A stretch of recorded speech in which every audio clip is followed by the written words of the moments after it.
Welcome to our next tutorial of Mesh Surface for Solidworks. In the last tutorial we created our first faces, we managed to place them on the mesh, and we've understood what is the display options for.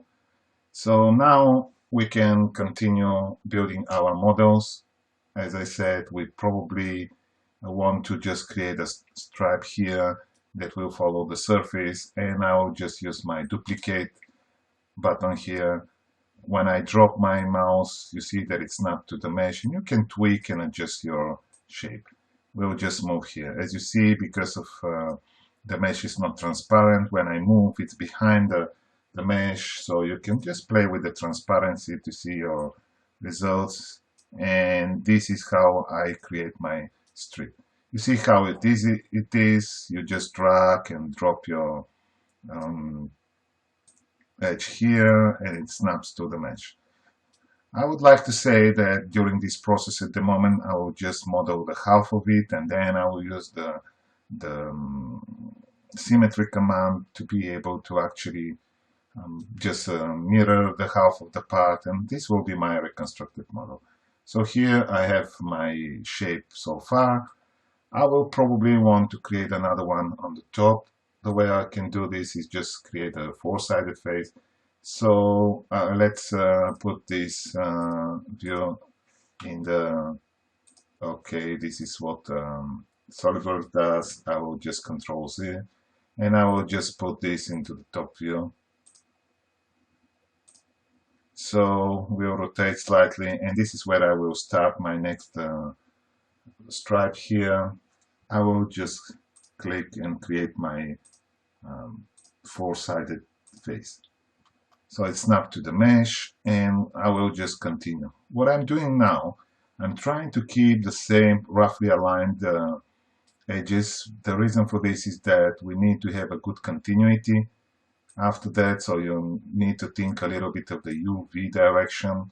So here is what I will build, and it's quite simple.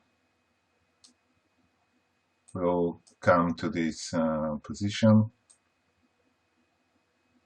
and now it's your choice how you can connect these.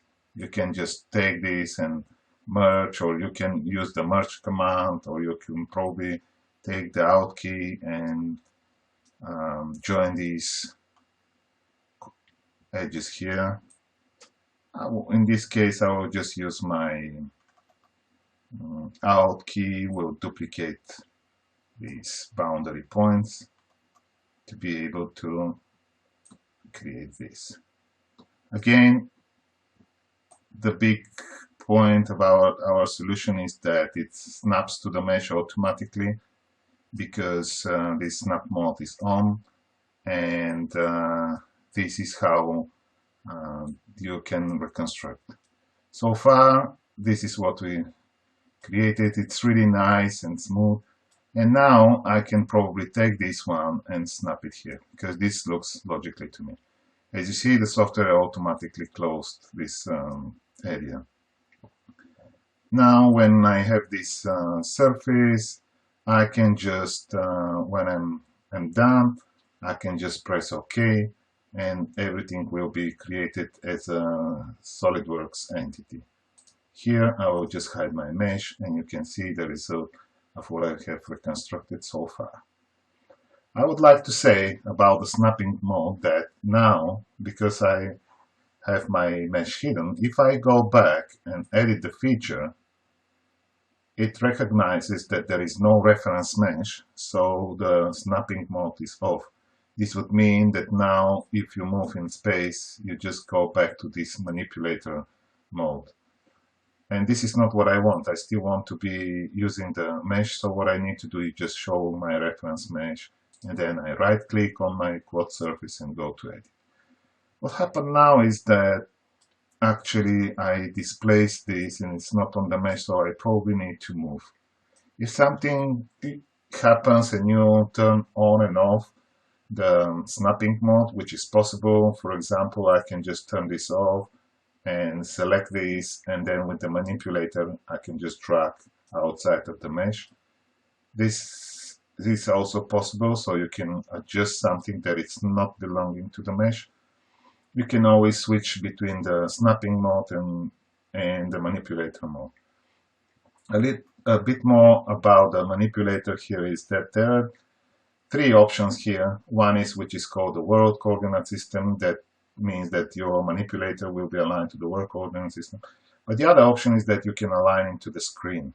So this means that whatever I do on the screen, as you can see, the manipulator always stays in the same orientation. This can be quite useful.